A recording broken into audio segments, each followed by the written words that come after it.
para darmos início a mais um dia de estudo, sempre unidos nesse mesmo ideal, nessa doutrina maravilhosa, com amigos encarnados, os nossos amigos desencarnados também, que estão aqui para estudar conosco. E nessa tarde, nesse estudo e nas vibrações, vamos vibrar para nossa amiga Rô, que está com um pouquinho de dor na coluna, dor de cabeça devido à coluna, para que ela fique bem, possa passar o estudo para nós. Então vamos à prece, passando, André, obrigada.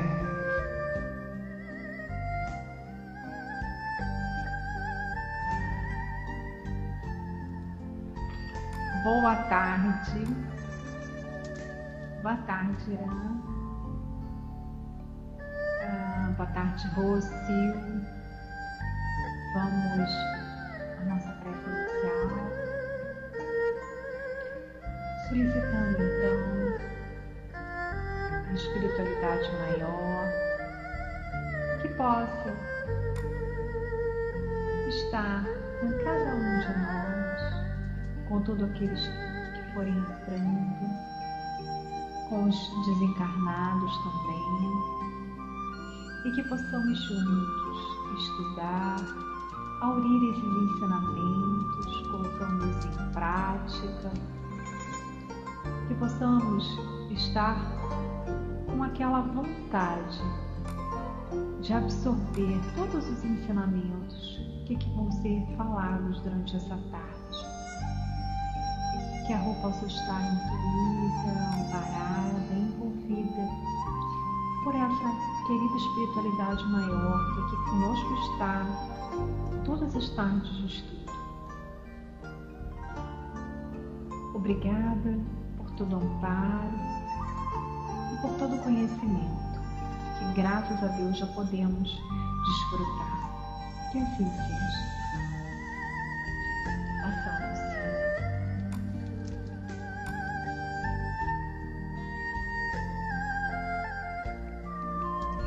Obrigada, Andréa, pela linda prece.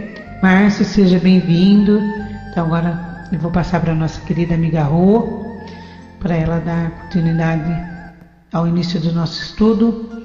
Passando, Rô, bom estudo a todos.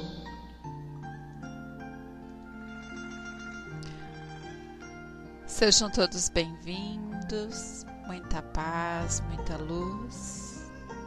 Que o nosso Deus maior, nosso Pai, nosso irmão Jesus, nossos amigos da espiritualidade que aqui se encontram, possam hoje, nessa semana que se inicia, nos cobrir com fluidos amorosos, tratando o nosso físico, nosso espírito, e que possamos num só pensamento buscar através dos nossos estudos todo o esclarecimento, buscar essa paz divina que tanto precisamos para colocar em ação no nosso dia a dia. Eu inicio a nossa sala para que possamos nos harmonizar, sentarmos confortavelmente em nossas cadeiras, onde nos encontramos virtualmente todas as segundas-feiras, com uma mensagem. 18 de novembro nos diz: use tudo que é seu para o benefício do todo. Não tente acumular bens, mas compartilhe-os. Compartilhados, eles aumentarão. Armazenados, avaramente eles poderão até desaparecer. Esta é a lei, e vivendo por ela você poderá observar como ela funciona à sua volta. Pacotes de sementes guardadas e esquecidas num armário não servirão para nada. Mas, se você plantar as sementes e cuidar delas, elas não só crescerão, como também se multiplicarão. Assim, é com tudo que você tem. Não guarde nada para si só, mas compartilhe e observe seus bens crescendo em quantidade e qualidade. Saiba que todas as suas necessidades serão supridas se você adotar a atitude certa, e tudo que eu tenho será seu. Então essa é a nossa mensagem, abrindo portas interiores. Eu acho que de todas as mensagens, como o livro já está quase se indo nos finalmente, né? Porque a gente cada dia lê uma página dele, é uma das mensagens mais lindas. Todas são maravilhosas, mas tem aquela que mexe com a gente, né? E como nós estávamos aqui antes, nós, as meninas, comentando que muitas vezes a gente se dedica tanto no lado material, né? Nos preocupamos tanto com a limpeza, nos preocupamos tanto assim em a perfeição do material, e a gente esquece de cuidar do nosso físico. Então, muitas vezes a gente também esquece de dividir com o nosso próximo, talvez aquela mensagem, aquela frase, aquela receitinha que aprendemos, onde muitas vezes a gente escuta algo que nos ajuda muito a estar bem no dia a dia. Então esse contribuir, essa semente que a mensagem nos passa, é não guardar lá no nosso consciente só para si, e sim espalhar para este universo infinito, que com certeza vai fazer uma grande diferença na nossa vida, porque alguém necessita de ouvir, de receber, alguém necessita de um amparo, de um sorriso, de uma palavra amiga. Então hoje é a nossa mensagem. Sejam bem-vindos, Leonardo. Nosso livro, hoje iniciamos ele, A Convivência na Casa Espírita. Mas se nós pararmos também para pensar que a gente também tem que aprender a conviver dentro do nosso lar, né? Às vezes com a sogra, com o sogro, com o irmão, com os filhos, com o marido, com a esposa, com os irmãos. Então, nós comentamos aqui a convivência na casa espírita, porque lá ainda encontramos aquelas dificuldades de não aceitação. Lá é mais fácil eu pegar a bolsa, pegar meus livros e ir embora e não voltar mais. Na minha casa, no meu lar, eu não tenho como fazer isso, né?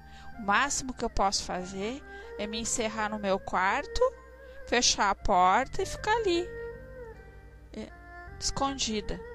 Mas eu vou ter que sair para tomar banho, eu vou ter que sair para comer, eu vou ter que sair para fazer a comida, alguma coisa eu vou ter que fazer, né? Seja bem-vinda, Frater.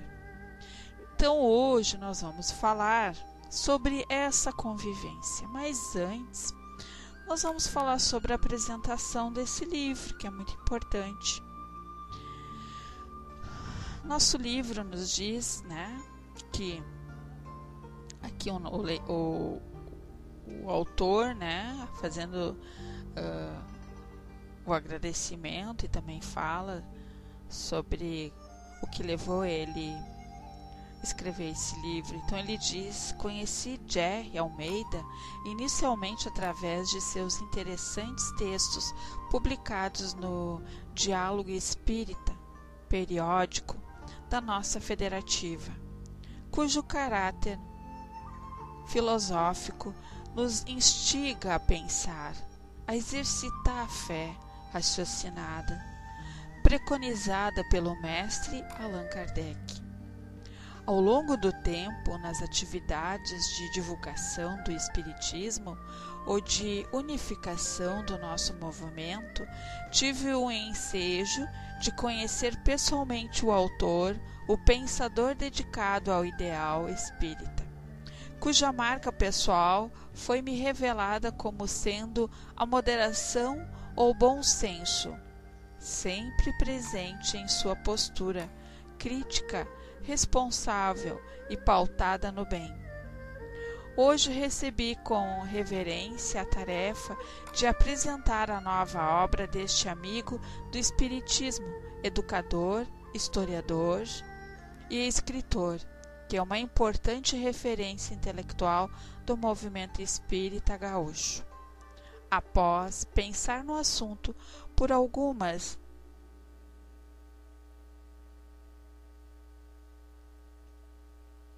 Tá muito alto o som, mas o meu som tá no mínimo. Tá alto para todo mundo a música?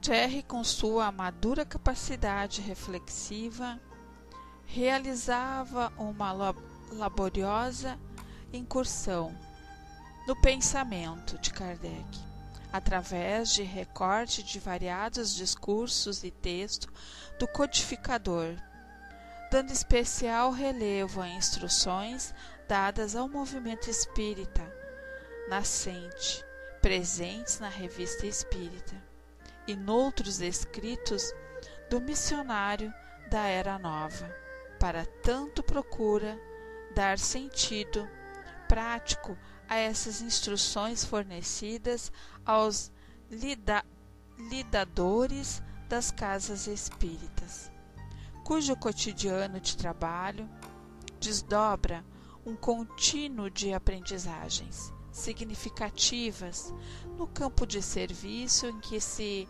matricularam, desaguando em processos educativos que se estendem pela vida fora. O livro nos fala fundamentalmente do valor da convivência na casa espírita, que, sendo fiel aos postulados kardecianos, logrará a entender aos seus deveres maiores em consonância à função regeneradora da doutrina dos espíritos junto à humanidade. Na manutenção dos relacionamentos humanos na casa espírita, seja bem-vindo, Nunes. Fica evidente na obra que o calcanhar de Aquiles está em nossas próprias imperfeições, que por sua vez podem prejudicar a missão institucional do centro espírita, através de ações que as materializam no labor, quando a nossa sombra interior ainda predomina em nossos comportamentos. Seja bem-vindo, Hermes.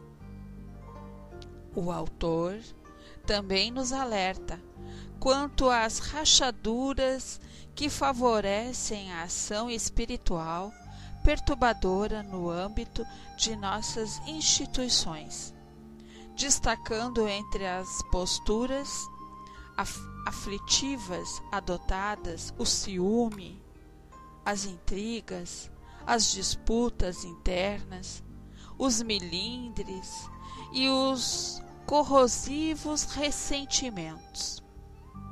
Entretanto, não deixa de apontar os saberes necessários à superação dessas problemáticas, através da perfeita comunhão de vistas e sentimentos da cordialidade recíproca que deve nortear a nossa convivência e da presença predominante da caridade cristã, além do desejo real de instrução e melhoramento individual de nós, que fazemos parte do quadro de colaboradores dos grupos espíritas. Recordemos que, como alternativa à humanidade, sedenta de espiritualidade e por vezes perdida num deserto de sentido existencial aparentemente insolúvel nos discursos do materialismo científico, tanto quanto na ilusão do formalismo religioso. O Espiritismo vem reensinar o cristianismo do Cristo, comunicando os meios práticos de sua aplicação no planeta interno e na praxis social. Kardec, como educador excelente, consinta-nos a todo momento a aplicação dos saberes aprendidos com o Espiritismo, voltando-nos ao aprimoramento de nós mesmos. É dessa forma que a Casa Espírita pode cumprir a finalidade educativa da doutrina espírita, quando seus partícipes assumirem conscientemente o processo de autoconhecimento e de vivência da ética do homem de bem, inclusive nas sociabilidades que a instituição fomenta com seus serviços, nos quais podemos ser protagonistas. Aliás, a atitude cristã é o remédio apontado para os ressentimentos, os desentendimentos, os apegos infelizes aos cargos e a medida profilática a tudo que venha pelos motivos os mais variados perturbar a marcha feliz do trabalho que nos compete em nossas instituições, de esclarecer espiritualmente os indivíduos, confortar os sofredores deste mundo pela lucidez do conhecimento espírita. O livro, enfim, ressalta o caráter educativo das instituições espíritas, em prol do qual devemos trabalhar a fim de que elas sejam viveiros de luz, fomentando a formação do homem novo, sujeito de um novo tempo em nossa casa planetária. Desejo a todos uma excelente leitura e vivência cada vez mais assertivas na seara espírita, inspirados por este belo trabalho de Jerry Almeida. Paz e Bem, Vinícius Lousada, Bagé, dezembro de 2010. Então esse é a apresentação do livro A Convivência na Casa Espírita. Quem acompanhou aqui conosco o estudo do livro Aconteceu na Casa Espírita, a gente se deparou ali naquele estudo todos os tormentos que sofremos, né? Pelos encarnados e pelos desencarnados. Mas esse livro agora vai nos relatar os tormentos nossos, os nossos melindres, as nossas dificuldades para com o nosso próximo. Mas vamos deixar bem claro que não é só dentro da casa espírita, aqui no virtual, no nosso trabalho, no comércio, dentro da nossa casa, em qualquer lugar nós vamos encontrar. Mas por que a gente fala dentro da casa espírita? Porque se nós escolhemos em fazer um trabalho voluntário, um trabalho onde a gente possa fazer a nossa explanação, onde a gente possa divulgar aquilo que nos transforma do nosso eu, a nossa transformação moral, a gente quer compartilhar com o nosso próximo. Eu lembro que quando eu comecei na doutrina, há alguns anos atrás, tudo para mim era maravilhoso. E eu comecei a trabalhar a minha forma de falar. a minha forma de começar a falar mais suave, começar a falar mais com doçura, falar mais pausadamente. Se antes eu gritava, eu procurava não gritar mais no meu convívio. Seja bem-vindo, Wagner, né? Então, o que acontece? Quando a gente começa a sentir o gosto da transformação, a gente passa a se sentir mais feliz. Mas quando a gente se sente mais feliz, a gente também incomoda muitas pessoas. Porque a tua felicidade ainda incomoda algumas pessoas.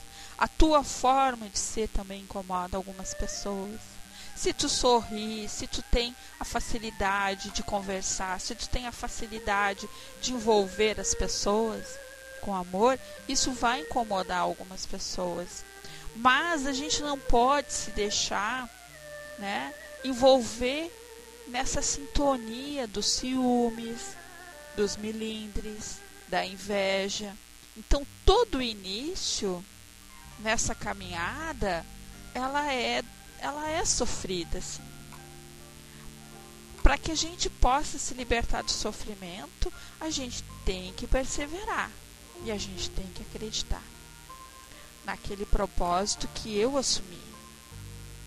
O amparo, ele vai existir sempre, né? Mas cabe a cada um de nós saber escolher aquilo que eu quero, quais os propósitos, o que eu busco na doutrina, o que eu vou fazer na casa espírita, o que eu ofereço para os meus companheiros encarnados, primeiramente. Eu sou uma pessoa educada? Eu chego e cumprimento mesmo aquele que não faz questão do meu cumprimento? Então, essa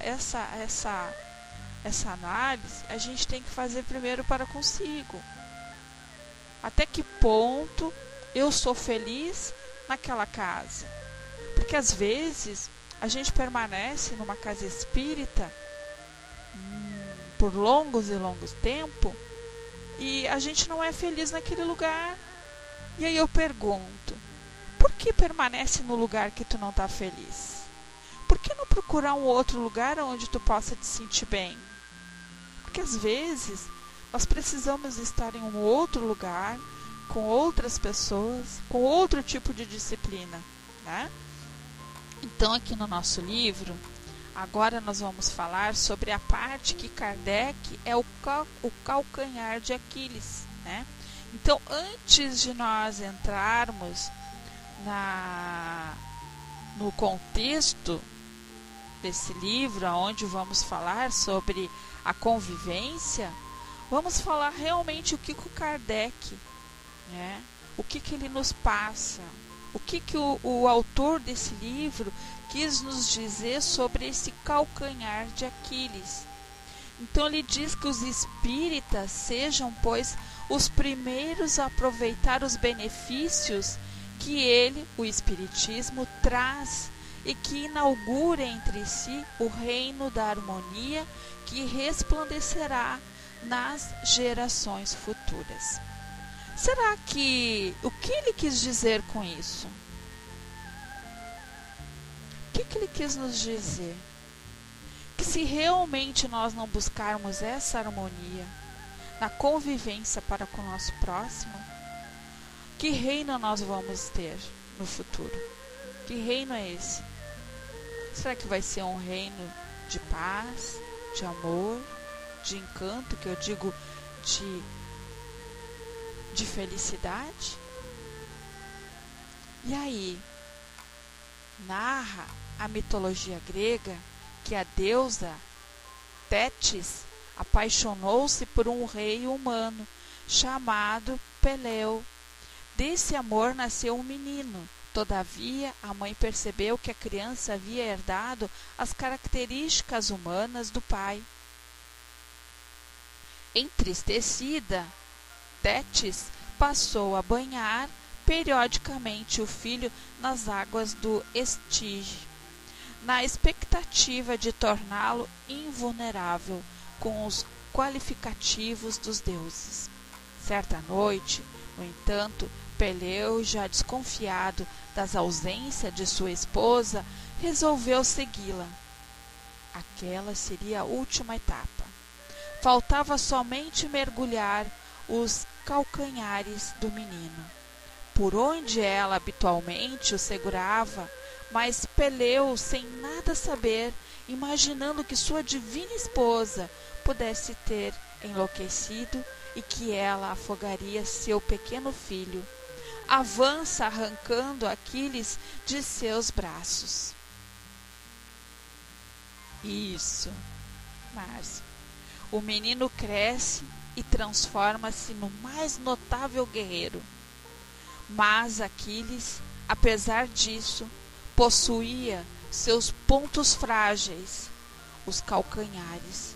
Foi assim que na guerra de Troia, um arqueiro desastrado atingiu-lhe o calcanhar, fazendo o poderoso soldado tombar, e ali mesmo Aquiles pereceu. Nessa breve introdução, desejamos ressaltar que todos nós possuímos nossas vulnerabilidades na convivência humana. Esses calcanhares se chocam, se atritam, provocando no panorama do mundo contemporâneo, com sua cultura utilitarista, uma espécie de esvaziamento das relações.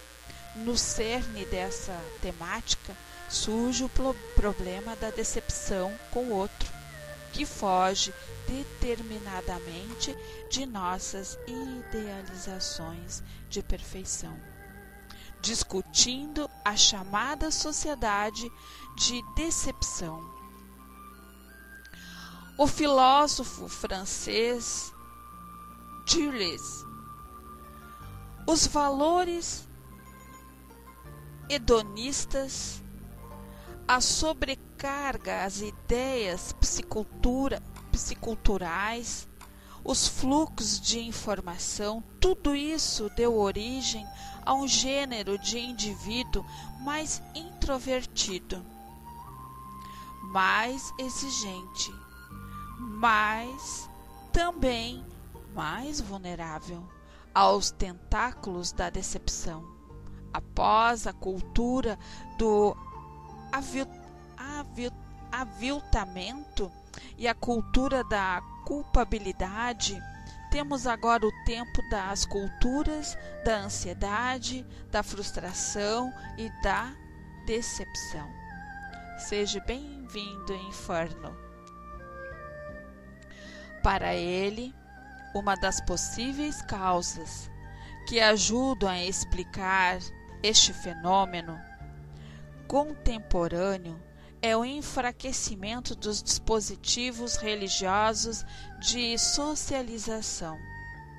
Apesar das religiões, conforme Deleuze, não impedirem as manifestações de amarguras e os desafios humanos, elas representam em sua versão conservadora uma espécie de refúgio ou um ponto de apoio ou de consolação insubstituível.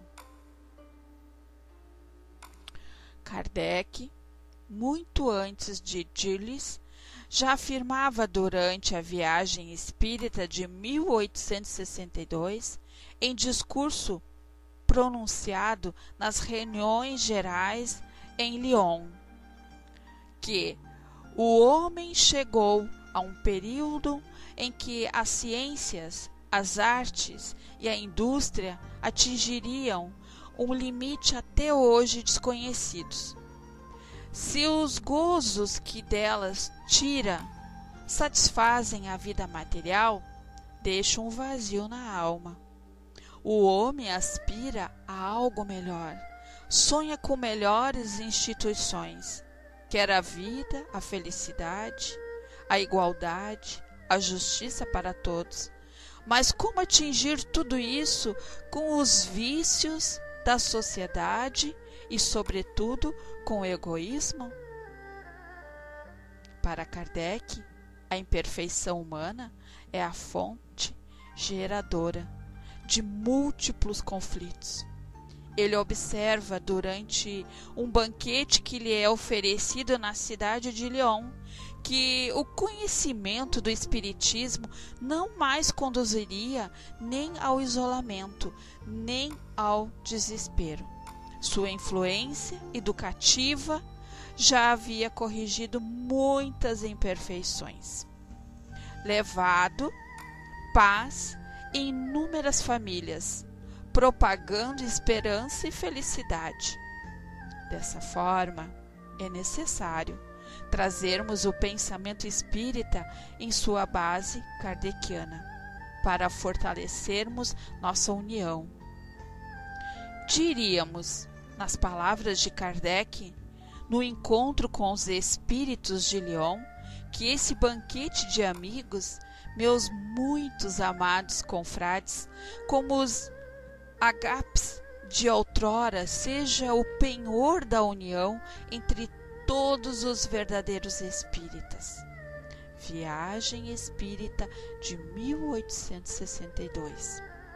Neste trabalho, portanto, pretendemos estudar os relacionamentos humanos nos grupamentos espíritas, com seu foco sobre a qualidade dessas convivências. Para isso, fomos buscar nas observações do codificador, em seus vários escritos, instruções para nos guiar nessa delicada tarefa.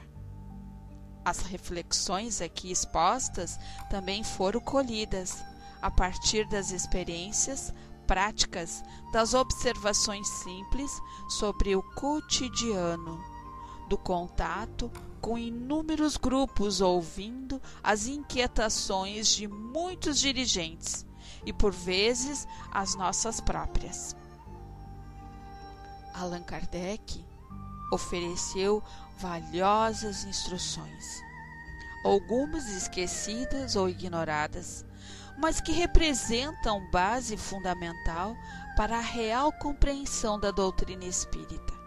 Em seus discursos, por ocasião da abertura, encerramento, no ano social da Sociedade Parisiense. Em suas várias viagens, não se furtava em conclamar os espíritos ao cultivo dos valores renovadores da alma.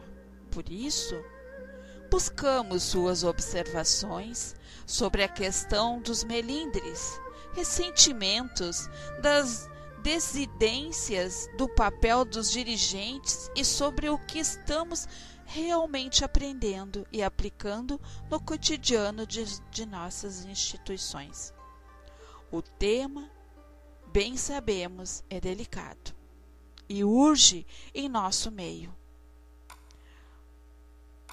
Ficamos gratos se o conteúdo aqui apresentado puder colaborar de alguma forma nos estudos individuais ou em grupos que pretendam aprofundar reflexões sobre a qualidade de nossa existência.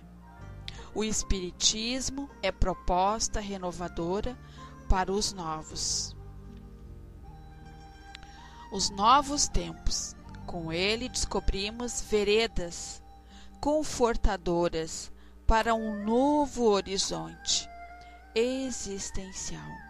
Com ele, reencontramos os valores cristãos esquecidos ou desprezados. O momento, dizem os benfeitores espirituais, exige de todos nós o esforço perseverante para o exercício contagiante do amor no mundo. Somente assim poderemos superar mais rapidamente a sociedade da decepção de qual fala Dirlis. Então, aqui é o início da introdução do nosso livro. Então, aqui nos mostra que como é importante a gente ter esse sentido, né? Entender o porquê que a doutrina é importante para nós? O que a gente busca na doutrina? O que ela nos oferece? O que nós podemos compartilhar para com o nosso próximo? O que a gente pode oferecer para o nosso irmão? Como é difícil para nós a convivência com o ser humano. Como é difícil a gente aceitar um olhar, às vezes, de condenação. Como é difícil, às vezes, a gente aceitar aquele que tem o pulso firme, aquele que sabe coordenar, aquele que tem a missão da palavra, aquele que tem o amor, né, no coração e que se propõe a estar ali todos os dias ou de vez em quando naquele grupo, oferecendo, porque no momento que ele oferece algo para alguém, ele também está recebendo. É sermos receptíveis, é sermos cordiais, é sermos ouvintes. Se eu não posso falar, mas pelo menos que eu saiba escutar. A verdadeira caridade é saber ouvir o seu próximo. Seja bem-vindo, Cecigo. Essa é a maior caridade, emprestar o nosso ouvido para o nosso próximo, né? Porque nem todo mundo tem a paciência de ouvir aquele que às vezes fica o dia todo se lamuriando, aquele que para ele é difícil a sua vida, para aquele que é difícil ainda a pobreza, a doença, aquele que se sente sozinho, que se sente carente. Então, quando nós, já há algum tempo, dentro da doutrina, que estudamos, né, aquele que está ali fazendo a sua boa ação, seja num gesto de bom dia, num gesto de fluidos amorosos, porque nós somos um instrumento dos nossos amigos espirituais. Eles precisam de nós, para que eles também possam crescer. É uma escadinha. Esse nosso trabalho em divulgar a doutrina é uma escadinha. Cada um tem que fazer a sua parte. É como a gente sempre ouve em muitas salas espíritas. Nós somos os jardineiros de Deus. E Ele confiou um jardim imenso para nós. E nós temos que cuidar do nosso cantinho. E como é cuidar esse cantinho? Tirar aqueles insos, adubar a terra, cuidar daquela semente, regar, e vai brotar, vai nascer e assim por diante.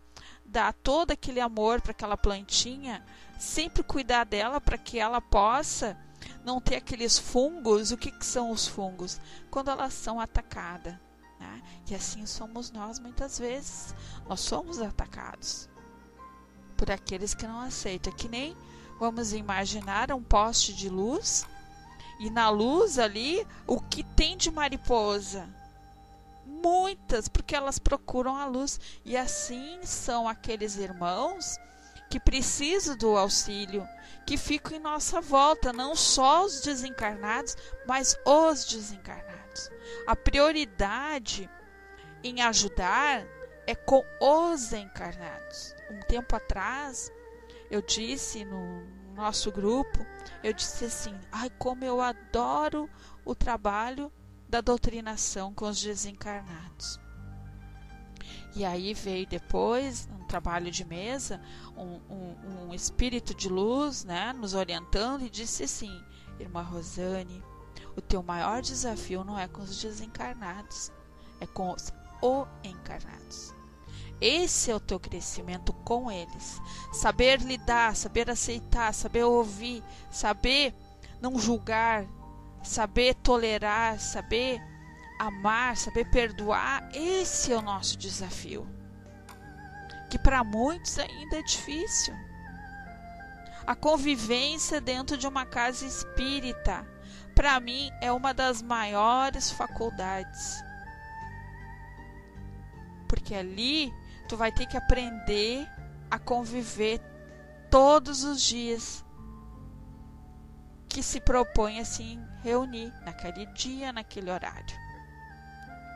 Então, o nosso livro aqui, né? Hoje nós vamos entrar aqui na parte que fala, vamos já dar início, onde fala a sociedade espírita. o que ele quis nos passar sobre a sociedade espírita? Que a sociedade tem por objetivo o estudo de todos os fenômenos relativos às manifestações espíritas e suas aplicações, as ciências morais, físicas, históricas e psicológicas. São defesas nela as questões políticas de controvérsias religiosas e de economia social. Regulamento da Sociedade Parisiense dos Estudos Espíritas. O Livro dos Médiuns fala lá no capítulo 30. O mundo atualmente passa por grandes dilemas, desafiando todos os segmentos da sociedade na busca de novos caminhos. A razão pura e simplesmente não conseguiu resolver os problemas humanos, conforme a promessa iluminista do século XVIII, mas, por outro lado, as religiões tradicionais, enclausuradas no dogmatismo e nas verdades fechadas, perderam-se no que poderíamos dominar hoje de materialismo espiritual. O foco da assistência religiosa voltou-se no mundo vazio de espiritualidade, para o entendimento das necessidades materiais.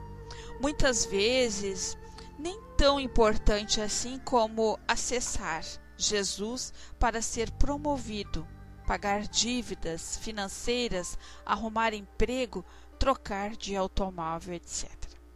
E a gente sabe que é bem assim, né? Muitas pessoas ainda buscam a doutrina, vamos falar, uma doutrina no geral, não só a doutrina espírita, qualquer outra doutrina, qualquer outro segmento. A maioria das pessoas, elas vão em busca do lado material. E se a gente hoje assiste até uma propaganda na TV, uma entrevista, o que tu conseguiu quando chegou aqui na nossa casa, nessa religião? A maioria das pessoas só fala o lado material. Eu cheguei aqui falida, eu não tinha nada, hoje eu tenho 2 carros importados, hoje eu tenho uma mansão, tenho isso. E eu observo, a gente observa que esquecem totalmente o lado sentimental, o lado humano, o lado do amor, o lado do companheirismo, o lado da verdadeira caridade, de trabalhar o seu interior, o seu íntimo, em conhecer Deus realmente, esse Deus que é tão bondoso e que nos dá todos os dias uma grande oportunidade de fazer o benefício para com o próximo, porque no momento que tu faz um bom benefício para o seu próximo, né, tu está fazendo para si. Alimentar o teu espírito como? Conhecendo Jesus, conhecendo esse Deus, colocando a verdadeira bondade dentro do seu coração. Por quê?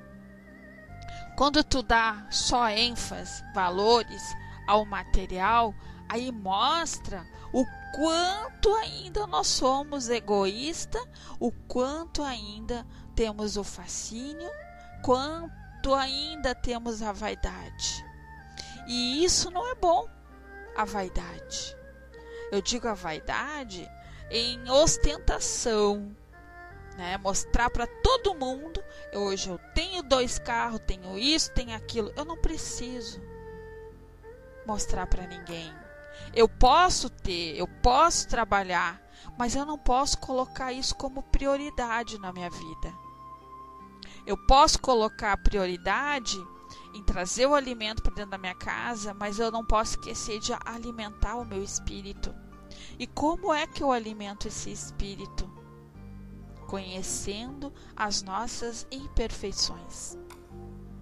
Então, aqui no nosso livro nos diz: vivemos no mundo e não podemos dele nos alienar. A essência dos dilemas humanos, no entanto, é mais profunda e transcende aos aspectos meramente materiais na existência. A Organização Mundial da Saúde alertou em 2009 sobre a doença que irá atingir em poucas décadas grande parte da população mundial, ultrapassando inclusive as doenças cardiovasculares e depressão.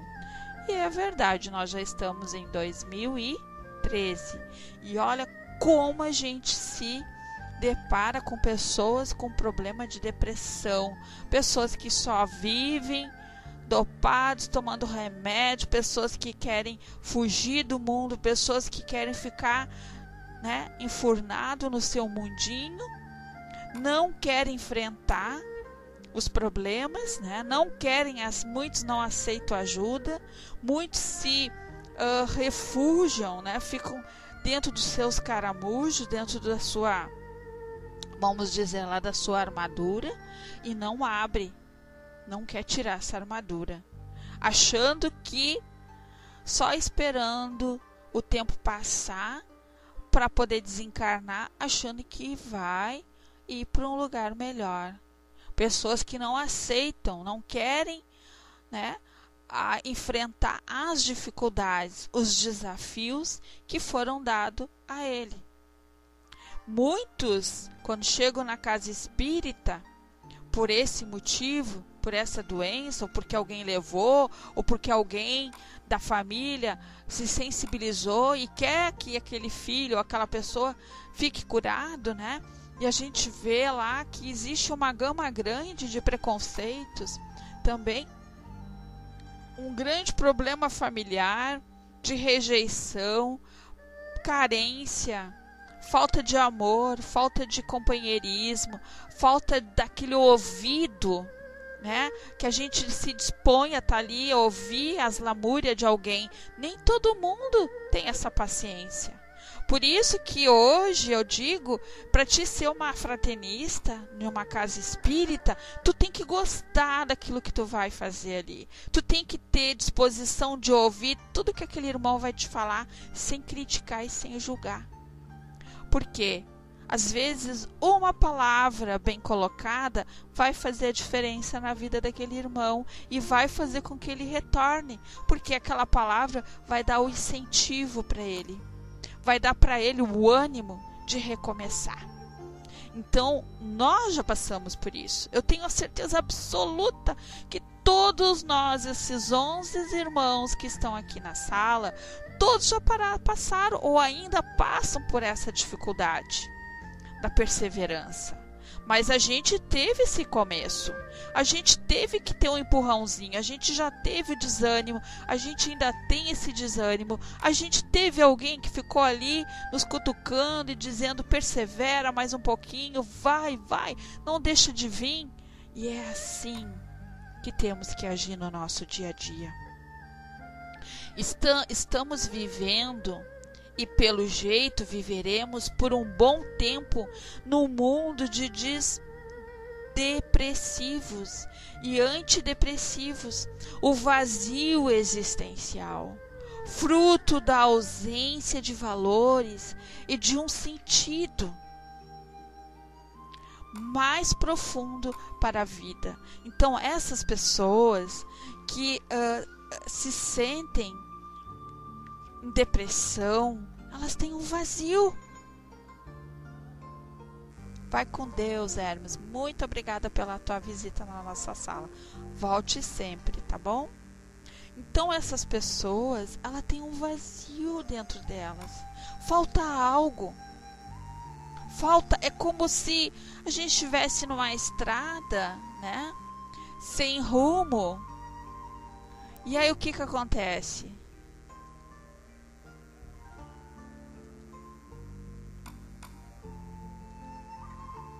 Vocês estão me ouvindo na sala?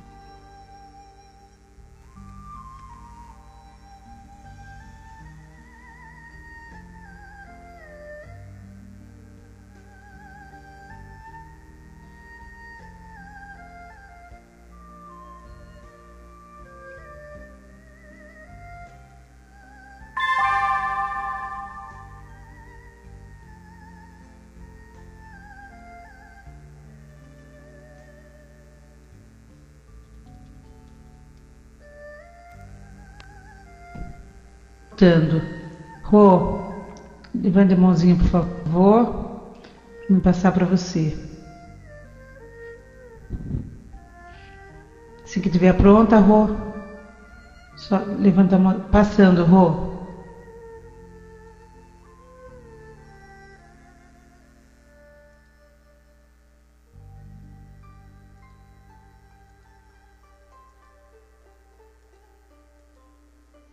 Que estranho.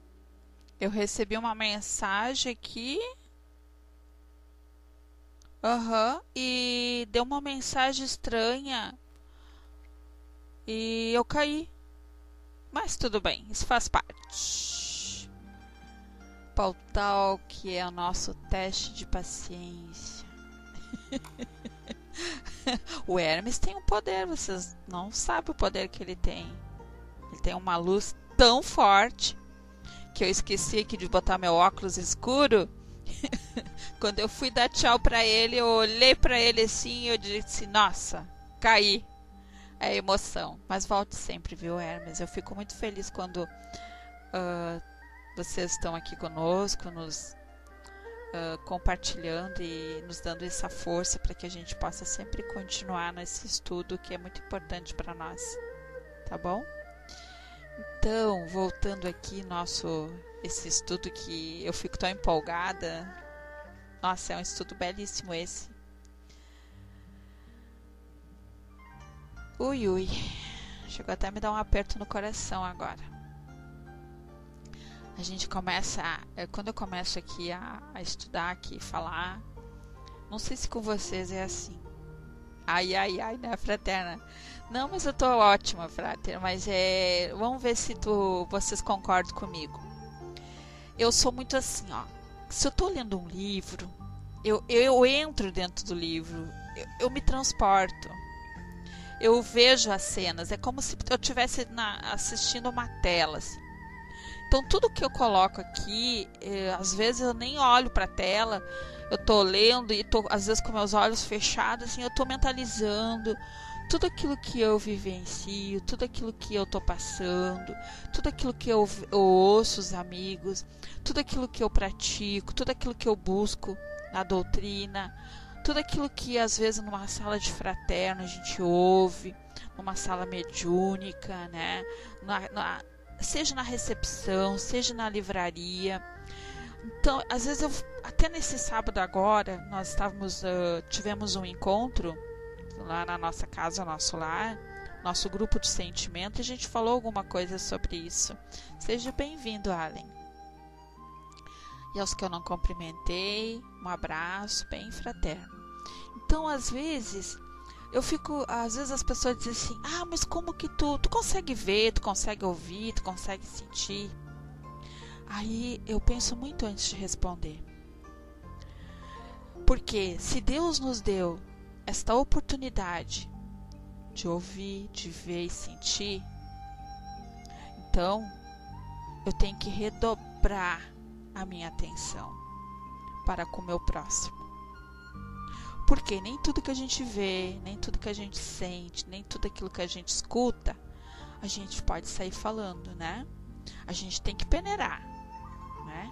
Então, eu aprendi no decorrer desse tempo que os nossos amigos da luz, eles nunca chegam até nós nos colocando para baixo.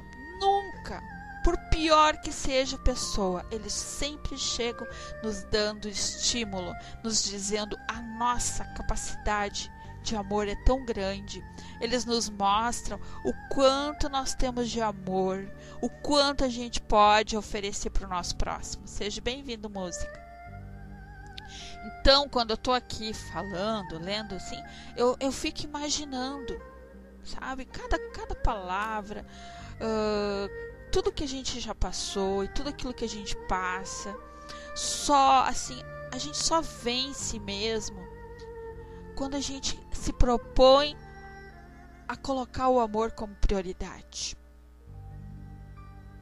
E no nosso encontro lá, eu disse assim, que eu aprendi a não dar importância para aqueles que me julgam. Porque são esses que me julgam, que me fazem eu crescer. Porque não é só de elogio que a gente vive. É o julgamento que nos mostra o quanto ainda a gente precisa melhorar. Então, o nosso livro aqui, esse livro maravilhoso, ele nos fala que nós precisamos, né? Nós precisamos ter esse cuidado desse vazio existencial. Que esse vazio é o fruto da ausência de valores e de um sentido mais profundo para a vida, conduz milhares de criaturas para os caminhos tortuosos das doenças mentais e emocionais. No verso, na parte não visível, e muitas dessas questões agregam-se os dilemas obsessivos. Então vejam que às vezes nós nos tornamos obsessivos de nós mesmos. Eu começo a colocar dentro de mim que a Sil não gosta de mim, que a Sil não gosta de mim, que a Sil não gosta de mim, que nada dá certo para mim, mas no fundo quem está criando isso sou eu. Eu passo a ser uma obsessora de mim mesmo. Quando eu coloco aquela ideia na minha cabeça, ninguém consegue tirar. Então, como saber lidar com isso? Quem está de fora? Como que eu vou resgatar aquela pessoa? Como que eu vou buscar ela para que ela veja que a Sil, ela não é aquilo que ela imagina? É dando a oportunidade daquele amor que talvez ela nunca teve. Quem sabe ela traz a rejeição dentro dela de anos e anos de outras vidas, né? E se ela se deparou naquele grupo com aquelas pessoas, é porque existe um propósito. Talvez naquele grupo exista alguém que realmente rejeitou ela, que não deu amor. Talvez foi um filho, talvez foi um irmão, talvez foi um empregado, talvez foi um funcionário, talvez foi um empresário, alguma coisa foi. Então nós temos que ser atento, estar atento a essas dificuldades que está cada vez pior, né? Então, voltando aqui, no verso, na parte não visível de muitas dessas questões, agregam-se os dilemas obsessivos, os conteúdos traumatizantes do passado, em forma de conflitos inconscientes. Os desajustes do temperamento, agressividade instintiva e enlouquecida pelo materialismo do passado e do presente. Então, o Kardec, ele nos alerta, né? Já no regulamento da Sociedade Parisiense de Estudos Espíritas, conforme a epígrafe deste capítulo, que as instituições espíritas deveriam se preocupar em aplicar o estudo do Espiritismo. Então vocês vejam como é importante estudar. Como que eu vou aprender se eu não estudar? Como que eu vou aprender a me conhecer? Como que eu vou aprender a saber lidar com o mal e o bem? Como que eu vou saber distinguir se isso é meu, se não é? Como que eu vou aprender a saber lidar com o invisível? Aquelas pessoas que têm o dom de ver e morrem de medo, né? Aquelas pessoas que escutam e morrem de medo. Aquelas pessoas, enfim, eu conheço trabalhadores da doutrina que têm medo. Estão ali, dão passe, mas Deus o livre se ouvir uma voz do desencarnado. Deus o livre se vê algum desencarnado. Eu conheço muitos. Por quê? Eles ainda não estão preparados para isso. Então é através do estudo que a gente vai encontrar o quê? O equilíbrio, a confiança, o desprendimento do material. E o que é esse desprendimento do material? O que seria? Não colocar a vaidade como prioridade, o achar que sabe tudo, a arrogância, né? O poder, porque infelizmente dentro da casa espírita ainda existe aquela chaga do poder. Eu sou o diretor, eu sou a diretora, eu não largo isso aqui por nada do mundo. Não dá oportunidade para outras pessoas coordenar, outras pessoas aprender a saber lidar com um grupo, né? Então, quando Kardec coloca que o estudo é importante, entre outras, as ciências morais e psicológicas, ora, o Espiritismo possui um vigoroso e dinâmico conteúdo voltado para a evolução da consciência humana. Com ele, novos horizontes se fazem perceptíveis. Os mecanismos da vida se tornam mais claros e inteligíveis.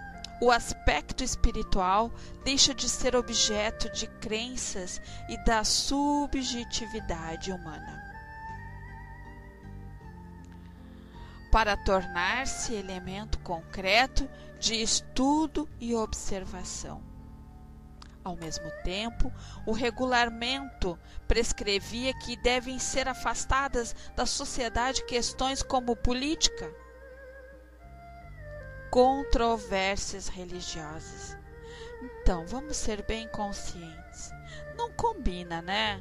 Vamos supor que se de repente eu cedo lá o espaço na casa espírita, a tribuna, para um político ir lá prometer rios de coisas, né?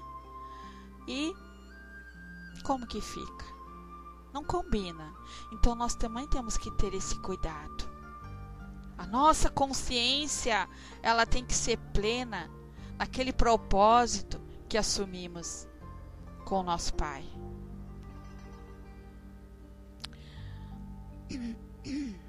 Alguma dúvida, alguma pergunta? Vocês estão tão calados. Tá dando para entender até agora? Tudo que eu tô colocando tá bem claro? Então tá bom. Tá claro para os outros irmãos da sala?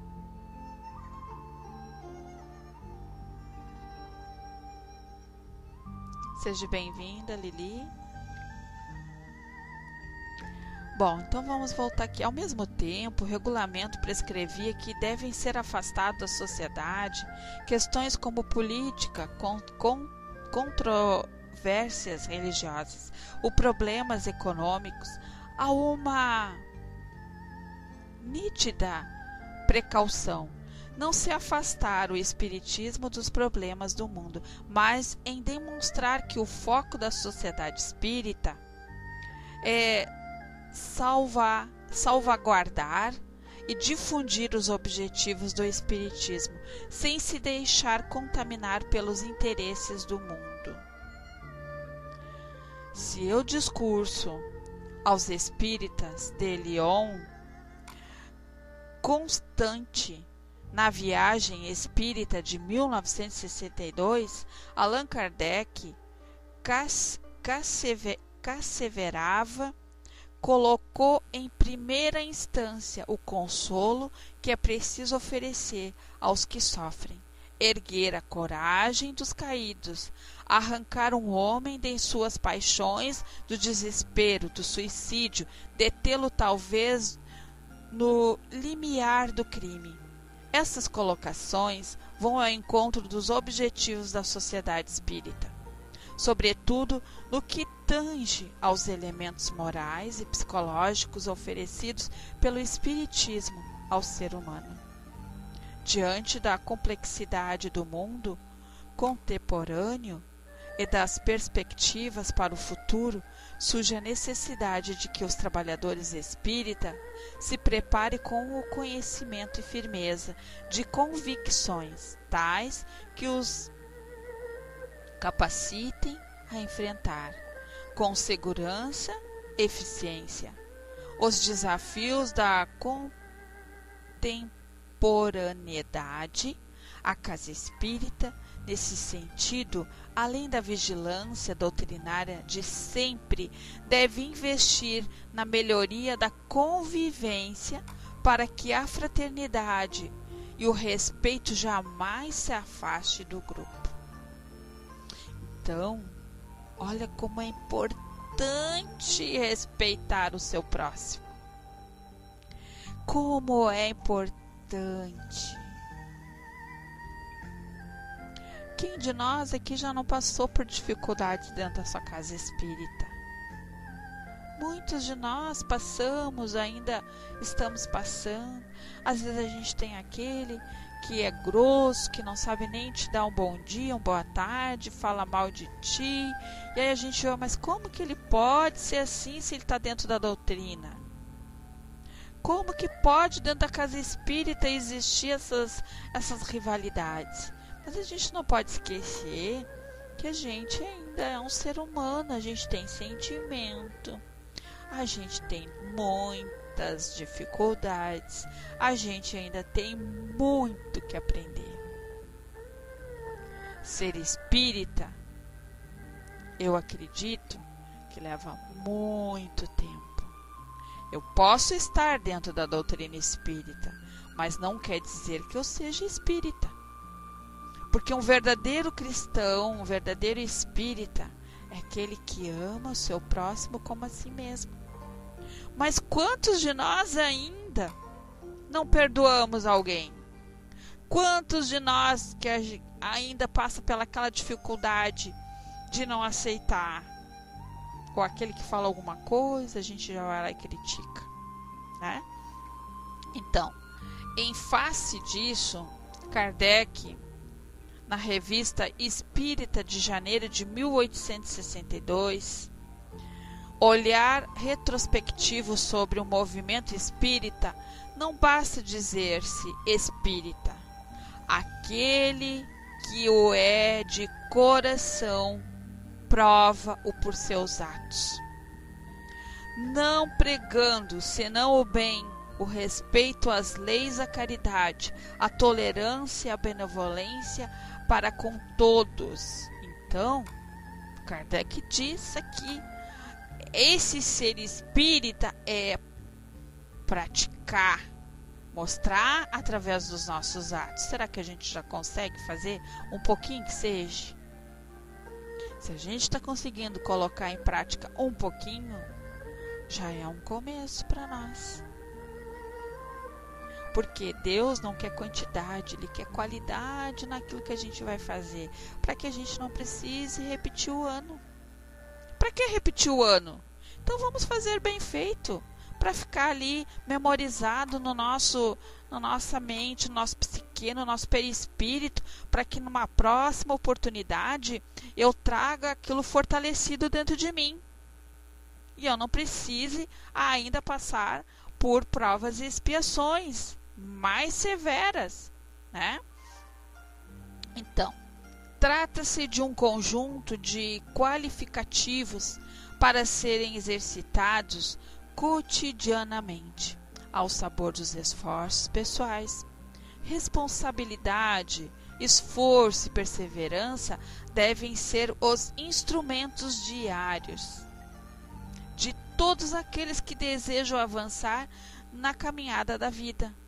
Para que a sociedade espírita possa dar conta de sua imperiosa tarefa junto à coletividade humana, seus trabalhadores e estudantes devem viver num clima de produtiva harmonia, alicerçados no firme propósito de crescimento pessoal. Não se trata, como bem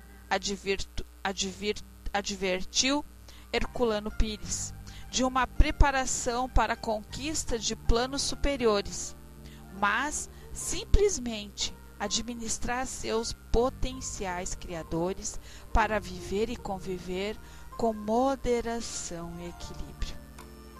Centrado numa cultura do consumo, do instantâneo, onde se busca viver intensamente o presente com o máximo de prazer, negando o sofrimento numa busca perturbadora pela automedicação e o uso cada vez mais frequente de antidepressivos. O ser humano vive os dramas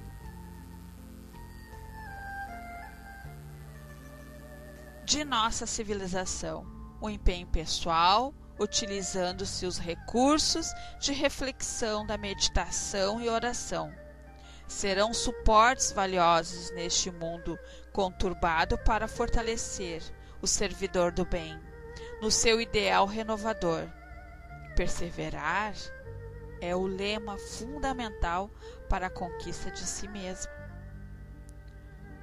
Postura de autenticidade, fugindo-se das máscaras e dos modelos idealizados de perfeição, oferecerá a todos nós a imagem do que realmente somos, sem culpas nem representações fantasiosas que possam nos afastar da realidade concreta. Só podemos mudar em nós, meus amados, o que realmente conseguimos enxergar. Ser fraterno, deixar-se inundar pela fragrância do amor, sem abandonar a necessária humildade controladora do ego, reconhecendo e aceitando nossa condição humana de forma harmoniosa, imperativo para uma vivência mais plena. Será desse fulcro, unindo conhecimento, humanidade e amor numa verdadeira sinergia, que a Casa Espírita disponibilizará à contemporaneidade justamente o que lhe falta: referência, seguro de espiritualidade. Não é por acaso que muitos psicólogos recomendam aos seus pacientes, diante de determinada problemática psicológica, também a busca por uma instituição espírita. Está aí a nossa irmã Frater, que não nos deixe mentir, né? Tem casos que não é só o tratamento psicológico ou tratamento com psiquiatra e remédio que vai resolver. Às vezes é o problema espiritual. Às vezes a doença está lá no perispírito.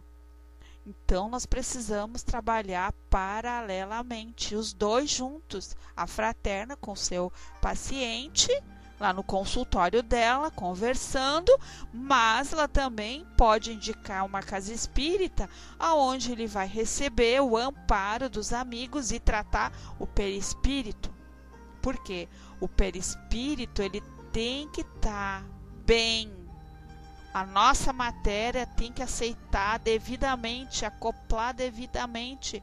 Os dois têm que estar em harmonia. Imagina, eu uso uma calça lá 40 e coloco uma 38. O que vai acontecer? Ela vai ficar tão apertada, vai saltar aquelas gordurinhas para tudo que é lado, né? A gente não vai se sentir bem. Então, muitas vezes, o nosso perispírito está assim. Ele está nesse corpo, mas está rejeitando alguma coisa, porque nós estamos ainda com algum problema, alguma doença, tanto doença mental como no corpo. E aí o espírito sofre com isso. A gente sente muitos problemas com esse físico. Então a nossa psicóloga fraterna, o que ela faz? Ela vê que o problema dela é mais espiritual do que com ela mesma, né? Com ela ali. Ela até sabe, mas ela está totalmente perdida, sem rumo, sem amparo. E o que a doutrina, né, vai fazer? A doutrina vai dar todo aquele suporte que ela precisa. É aquele bálsamo, né? Vai trabalhar, vai recolher tudo aquilo que está ali em volta, né? Às vezes ela está que nem um imã, ali sugando energias que não são boas. Pensamentos que estão ali destruindo as células dela e ela criando doenças e doenças. Então, a Frater faz a parte dela, mas a doutrina vai fazer o outro lado, a medicina, vai trabalhar com a medicina espiritual. E esse trabalho é belíssimo quando a gente consegue trabalhar os dois lados em conjunto. É fantástico. Então, voltando aqui. Entenda-se, portanto, que a casa espírita não é mais uma expressão dos tantos núcleos religiosos tradicionais espalhados pelo mundo. Neste mesmo mundo, onde os pensadores pós-modernos buscaram desconstruir todas as certezas do conhecimento. O que isso significa, então? Significa, entre outras coisas, que apesar de nossas heranças culturais, religiosas e da fragmentação dos valores atuais, a casa espírita representa uma mudança, fruto do trabalho de Kardec, na perspectiva metodológica de nos relacionarmos com o conhecimento a partir da pesquisa, análise e observação dos fenômenos psíquicos e espirituais. Portanto, espírita não é aquele que simplesmente acredita na reencarnação e na comunicação mediúnica, por exemplo, mas aquele que construiu a convicção na sua imortalidade e compreende que é um espírito antigo em marcha evolutiva através das múltiplas experiências vivenciais. Então vocês imaginam? Será que eu posso ser já um espírito muito antigo, assim como vocês? Mas veja quanta evolução nós já tivemos, ao ponto da gente estar aqui, né? Falando, conversando, trocando essa informação, já buscamos na doutrina a ajuda. Muitos aqui já são trabalhadores da doutrina espírita, já conhecem, sabem o que querem, né? Muitos ainda estão em busca, ainda estão perdidos, ainda não se acharam, não sabem o que querem, mas todos um dia vão ter que passar pelo mesmo processo de evolução. Então, sem buscarmos uma classificação, né, específica desta ou daquela natureza, podemos considerar a casa espírita como uma instituição absolutamente inovadora, abrindo possibilidades para um novo paradigma ético, cultural e espiritual na atualidade. Então, o que nosso irmão aqui quis nos passar? O que é uma sociedade espírita? O que ela nos oferece? O que ela representa? O que nós buscamos lá na casa espírita? Seja bem-vindo, garoto. Então, tem muitas pessoas que acham que a casa espírita faz cura, né? Tem pessoas ali que adivinham o futuro, e não é bem assim não, irmãos. A casa espírita é um pronto-socorro, onde ampara nós encarnados e os desencarnados, que vamos tratar das nossas enfermidades. Essas enfermidades, elas não são só a doença do físico, mas nós temos outros tipos de enfermidades, outros vícios. E esses vícios eu deixo aqui para vocês um exemplo bem facinho, que nos mostra, né, o quanto ainda precisamos trabalhar dentro de nós, né? Porque não é fácil conviver com ninguém, né? Porque ainda temos melindres, esses benditos melindres. Então, é fácil conviver? Não, não é fácil. Mas enquanto os melindres são verdadeiros fantasmas de um centro espírita, associados às mágoas e ressentimentos, contribui para fragilizar os laços humanos. Vocês acreditam nisso? Que esses melindres cometem isso, fazem isso para com o próximo? Nos fazem né? Ou tornam as pessoas frágeis, afastam as pessoas uma das outras, né? Então, o que mais? Melindre, facilidade de se magoar, de se amuar, né? Então nós temos que ter a delicadeza no trato. Nós temos que saber tratar as pessoas. Mas por que há melindres? Porque o orgulho vos induz a julgar-vos mais do que sois, a não suportardes uma comparação que vos possa rebaixar.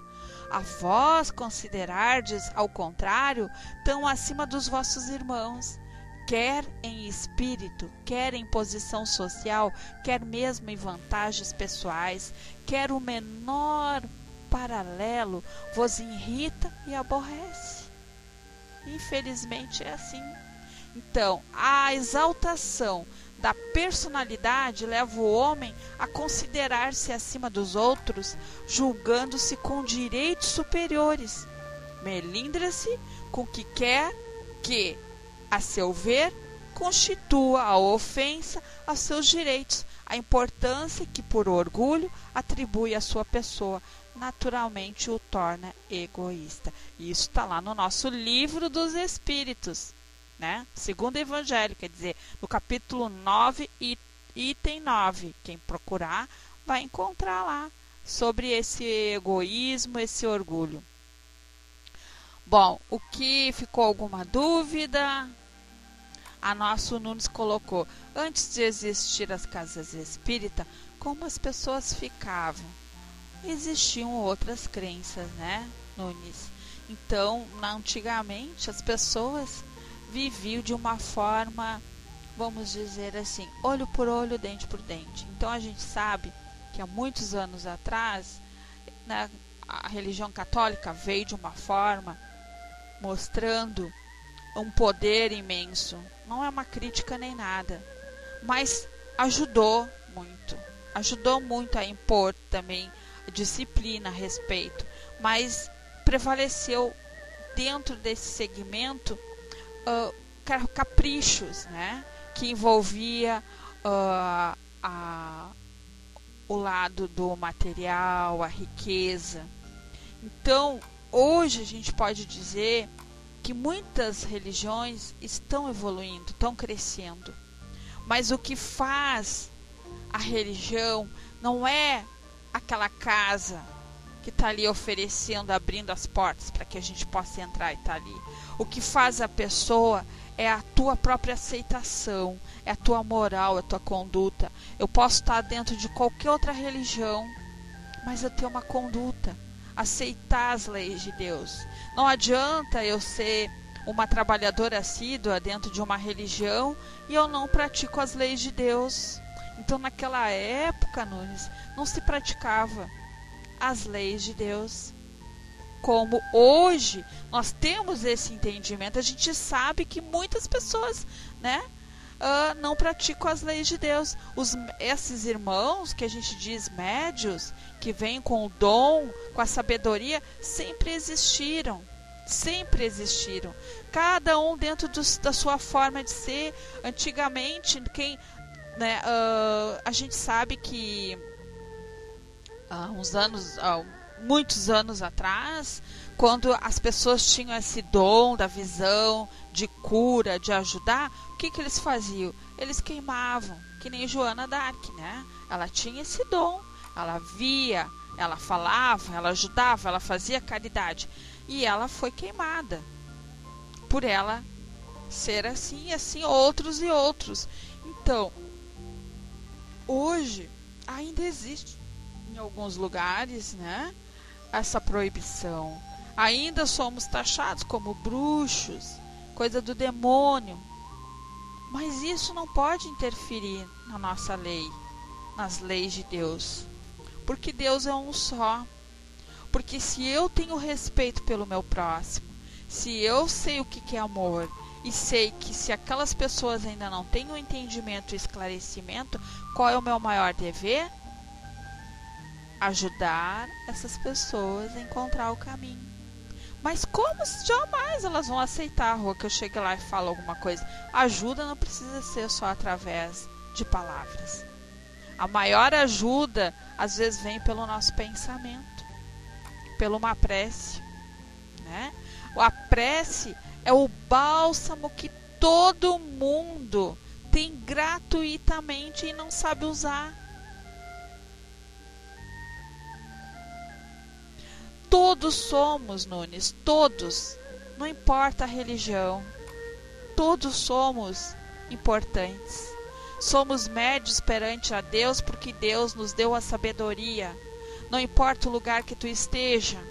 Madre Teresa de Calcutá não era espírita. E olha o trabalho grandioso que ela fez.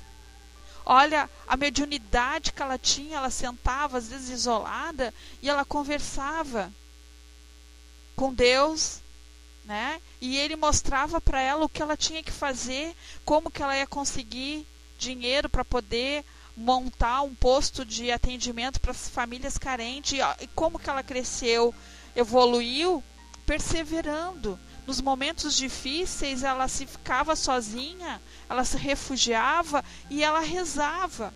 E ela dizia: Deus, nunca me deixe faltar o sorriso nos meus lábios.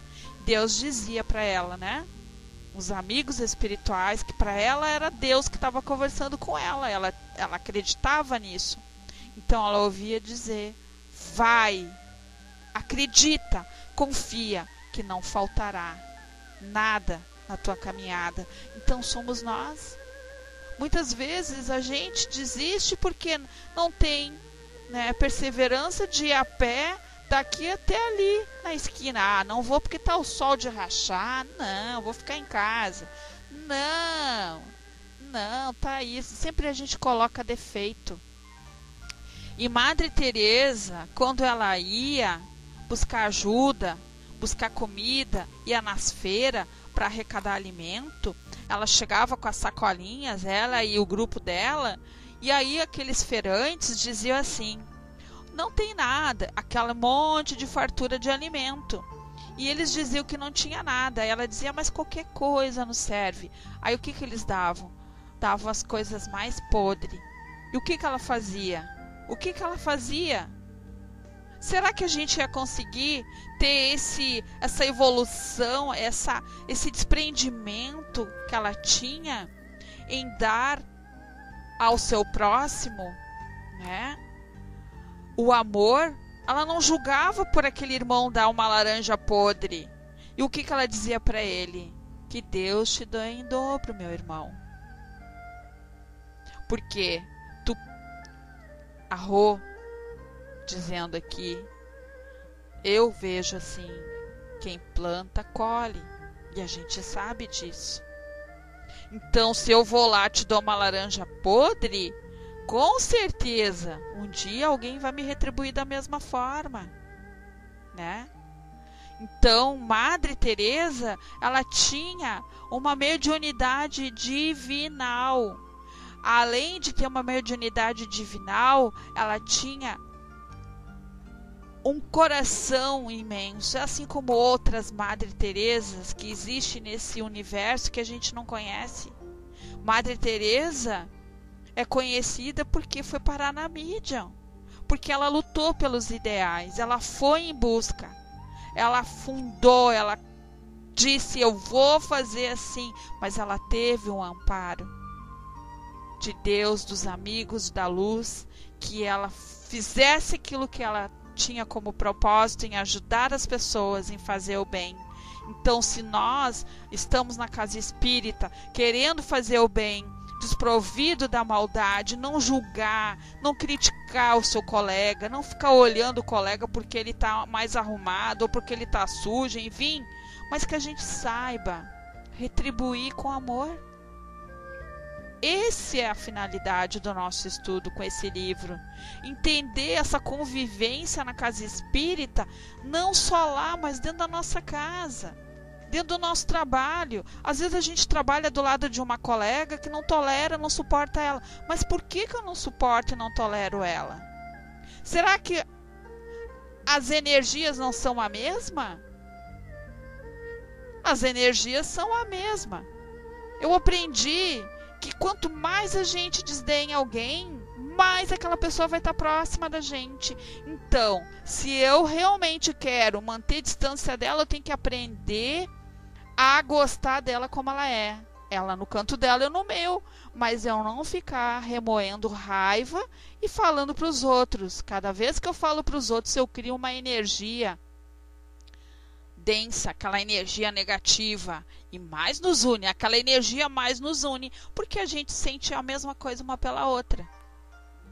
Então, que a gente possa praticar esse bem-querer dentro do nosso habitat. Seja na casa espírita, seja numa sala virtual, seja no Face, seja no nosso trabalho, seja na rua que moramos, seja na parada de ônibus, seja na fila do banco, na fila do mercado, em qualquer lugar. Eu quero estar em paz, eu quero estar bem, eu quero me sentir leve. Então, primeiro eu me dou respeito, né? Me respeito e respeito a todos. Porque no momento que eu respeito alguém e alguém faltar com respeito comigo, eu tenho o direito de cobrar o respeito. Então esse é o primeiro passo. Tu só pode cobrar algo de alguém se tu consegue dar algo de bom para ela. Ficou alguma dúvida sobre esse tema? Sobre esse capítulo de hoje que a gente encerrou? E na semana que vem nós vamos entrar nossos temperamentos. Vai ser um tema legal. Nossos temperamentos, que tipo de atitude nós temos? Alguma dúvida, alguma colocação? Alguém quer subir, falar alguma coisa? Frater, nosso amigo Márcio, que sempre gosta de colocar alguma coisa para nós. Eu gosto tanto também quando ele participa com a gente aqui, coloca a sua visão, a sua forma. Alguém quer subir, falar alguma coisa? Vamos lá. Tô descendo contigo, Márcio.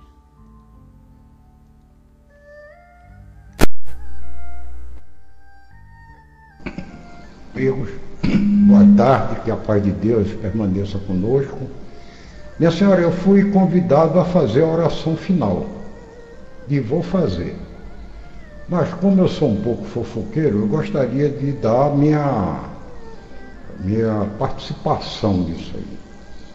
Primeiro, uma coisa que eu não sei se os senhores já sabiam, esse livro, A Convivência na Casa Espírita, é de um irmão chamado Jerry Blogger. Estou errado, minha senhora? Eu não li o livro. Vou ficar aqui, né, esses dias só para escutar, que é mais cômodo. Eu fico aqui sentado ouvindo, né? As meninas aí falam dele, tudo bem. Mas ele tem um livro que antecede a esse, que se chama Filosofia da Convivência. Mas não. Eu estou sugerindo aqui, de enxerido, que procurem ler também. Qual é a importância da visão que se tem a respeito das relações humanas? Por exemplo, eu diria entre o Jerry Blogger, né, o Jerry Almeida, dos mais íntimos, e um famoso livro que me veio a recordação agora, que se falava Como Fazer Amigos e Influenciar Pessoas. Esse eu li, fiquei numa tristeza enorme. O autor ficou conhecido nos anos 40, 50, por ser um guia de orientação profissional, né? E também um guia para as relações humanas, né? Esperando que isso fosse efetivo. Se chamava Dale Carnegie. Né? Para ser rápido, eu gostaria de estabelecer um paralelo que vocês vão ver no futuro, que é o seguinte: o Dale Carnegie, tudo que eu encontrei lá dentro das informações dadas por ele, levava a crer que nós devíamos tratar nossos irmãos como clientes. O interesse não era na relação afetiva entre as pessoas. A relação de cordialidade tinha um fim que era conquistar pessoas para entrar em negócios de uma maneira fácil entre eles. Quer dizer, eu começava, por exemplo, me interessando por uma ferida que o filho do meu futuro cliente pudesse ter, como é não, na perna direita e tal. Mas se ele não chegasse a cliente, ele esquecia tudo, a ferida na perna, tal. Uma coisa nesse estilo. Então, de preferência, o melhor curso de relações públicas que nós podemos fazer nesse mundo é estudar uma coisa, é o que nós fazemos aqui, que se chama explicar o que é a essência do Sermão da Montanha, por exemplo, da palavra de Jesus. O que significa aquilo pela humanidade, o que nós podemos ganhar. Então, e autores como Jerry Blogger e outros até que nós conhecemos, como um que é famosíssimo, desencarnado, mas é famoso, que é o André Luiz. Existe uma sequência de livros que nos chama a atenção pela coisa mais séria que nós podemos ter sobre esse assunto, que é a noção de alteridade. O que seria alteridade? É o atributo que é do outro. É uma coisa que envolve todo o sistema holístico da pessoa. Eu não conseguiria existir e ter minhas noções de vida se eu não tivesse o próximo para observar. E essa chance, né, de ter essa oportunidade é uma coisa divina. E todos os estudiosos que eu conheço bons sempre se preocuparam com essa situação de alteridade. É exato, ver em nós, né, aquilo que é do outro. Porque nós, de alguma forma, somos, né, de certa forma, uma unidade, mas uma unidade que se espelha no próximo. Então, tudo que é do próximo é nosso também, as nossas qualidades, os nossos defeitos. Compreendido isso, né, fica fácil compreender qualquer estudo, qualquer ensino dirigido para uma coisa chamada fraternidade humana. Isso é que nós precisamos entender. Uma obra, por exemplo, de treinamento, parece uma coisa pueril. Alguém já leu O Pequeno Príncipe? Se leu, se lembra da conversa entre a raposa e o príncipe? Aquilo tudo é um treinamento, como é não? Para nos condicionar até a um ritual de aproximação com o nosso irmão. Eu cheguei a um ponto de pensar o seguinte: se eu pudesse, eu inverteria a frase, a célebre frase do irmão Espírito da Verdade, onde ele fala: instruí-vos, né? Amai-vos e instruí-vos. Eu já pensei em inverter a frase: instruí-vos para aprender a amar. É tudo que nós precisamos. E nós não podemos perder oportunidades como essa, como a que está nos oferecendo as meninas da sala, como é não, de aprender alguma coisa de útil para nós mesmos, mas já pensando diretamente na nossa alteridade. Eu não estou falando nada vazio aqui, porque eu me escudei. Eu li recentemente um livro chamado Atitude do Amor, como é não? é da editora Hermance Dufour. E quem me abriu os olhos para o que se chama atitude de amor, usando inclusive o conceito de alteridade, foi um doutor aqui chamado Bezerra de Menezes. Então veja bem, por detrás do ensinamento que nós vamos começar a ter agora, que é o livro A Convivência na Casa Espírita, nós temos um universo de informações que vão se contextualizar, né, à medida que nós vamos entender o que é que ele está tentando, o Gerry Almeida está tentando passar com essa informação da convivência da Casa Espírita. Eu peço desculpa por ter falado demais, e para redimir, eu vou tentar fazer a oração final, se as senhoras me permitem.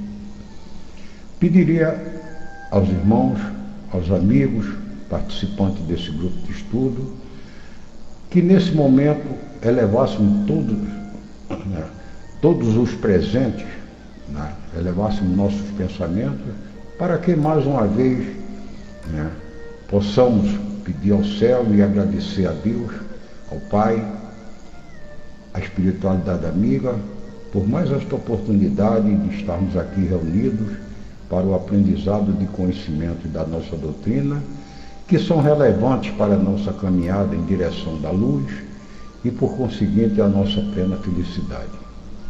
Pedimos assim permissão ao Mestre Jesus para dar encerramento ao encontro de hoje e rogando então aos céus para que tudo que foi aprendido durante o nosso encontro se consolide em nossos corações e sirva para a nossa melhoria espiritual, com o fim de nos tornar mais humildes, solidários e conscientes de nossa responsabilidade com a divindade e o nosso próximo. Que assim seja, graças a Deus. Te passando, minha senhora.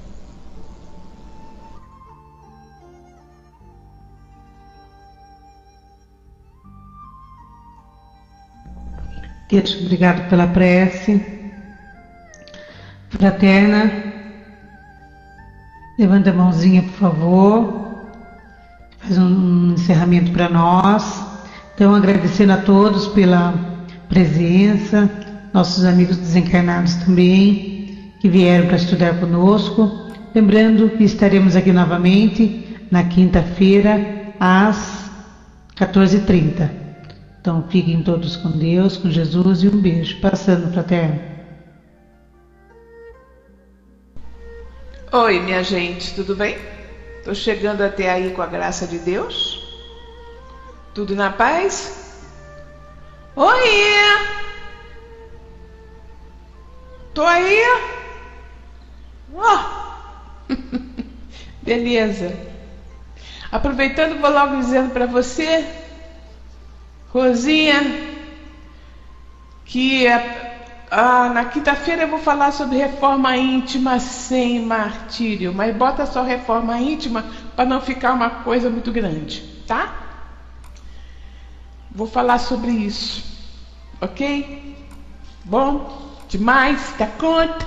Tipo assim, beleza. Olha, Rô, realmente isso tudo que você estava falando aí é de uma verdade tamanho de um trem. Eu falo com as psicólogas, colegas minhas do centro, que lá nós somos 5 psicólogas atendendo no atendimento fraterno. Eu converso com elas e digo, olha, negócio, tudo aquilo que nós estudamos na faculdade, junta e coloca, por favor, o Espiritismo junto. Porque justamente é o que você estava dizendo. Porque nem tudo eu consigo ajudar a uma pessoa que me procura só com a parte psicológica, só com a terapia em si. Há necessidade de entrar a parte espiritual, simplesmente pelo fato de que aquilo que você colocou está certo. Na maioria das vezes, as pessoas me procuram e eu sinto que já tem, porque eu sou médium, né? Então eu vejo muitas das vezes que vão aparecendo com pessoas do lado que ficam assim em cima de mim. Olha, eu não acredito em nada que ela fala, não, que ela é uma babaca. Não fala disso não, fala isso aquilo não. Olha, menino, que eu escuto, vocês nem querem saber o que é. Então, realmente, há uma necessidade de ter lá no centro, né, alguém que atenda essa pessoa. Então, eu indico, né, porque eu não posso mandar em ninguém, a pessoa vai se quiser, mas eu indico que vá até o centro, né, porque, na verdade, ela tem necessidade de se livrar de pessoas que estão ao lado dela. E depois eu digo para ela, depois lá no centro, se ela for, né, depois de passar lá pela desobsessão, eu vou conversar com ela e vou dizer: minha filha, se você não mudar de atitude, de forma de pensar, outros virão, porque é uma questão de sintonia. Então outros ficarão do seu lado e você vai outra vez passar pela situação negativa. Então realmente há muita necessidade dessa união entre a parte psicológica, a terapia em si e o centro. Isso é uma grande verdade. Hoje foi aquele dia. Beleza. Meus queridos, eu gostaria que vocês agora se concentrassem bastante em vocês mesmos, porque Deus está em nós. Nós temos Deus em nós. Sintam essa força dentro de vocês. E vamos fazer uma limpeza interior. Certas pessoas precisam urgentemente realizar uma operação radical em suas vidas e remover lembranças, dores, mágoas, orgulho ferido e até algumas pessoas do seu dia a dia. É uma limpeza em sentimentos e relacionamentos que poderá finalmente permitir que você viva plenamente.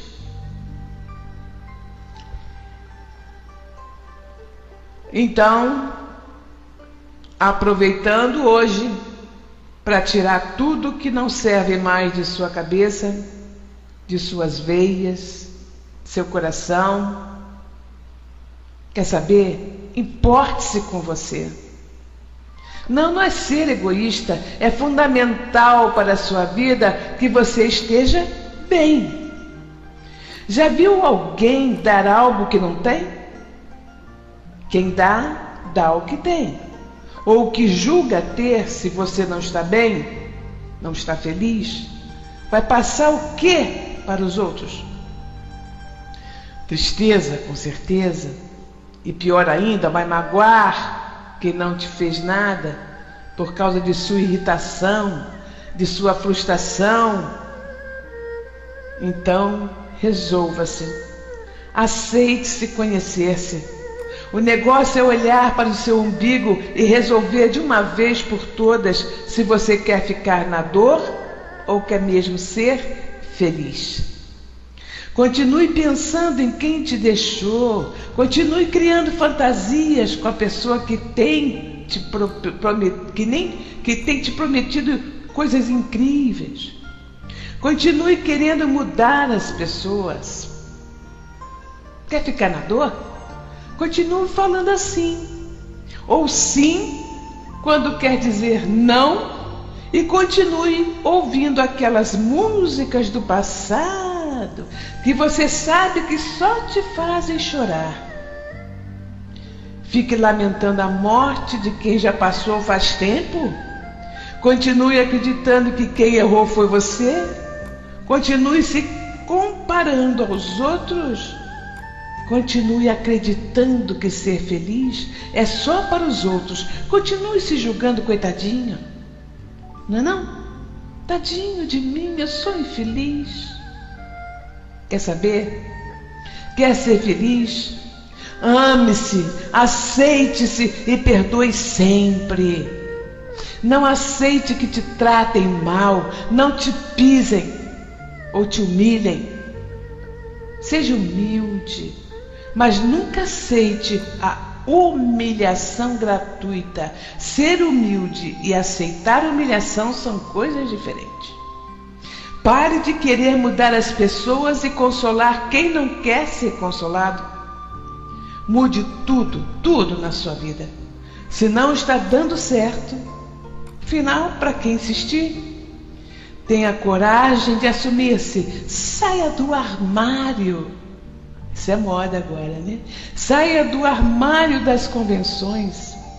Diga sim para a vida, mas diga com certeza de que você, somente você, pode agora mesmo determinar um novo rumo, uma nova estrada. E que assim a paz esteja com todos vocês, com muita paz, com muito amor no coração, pois quem se ama tem amor para dar. Quem não se ama não tem nada para dar. Um beijinho para todos vocês. Assim seja. Até.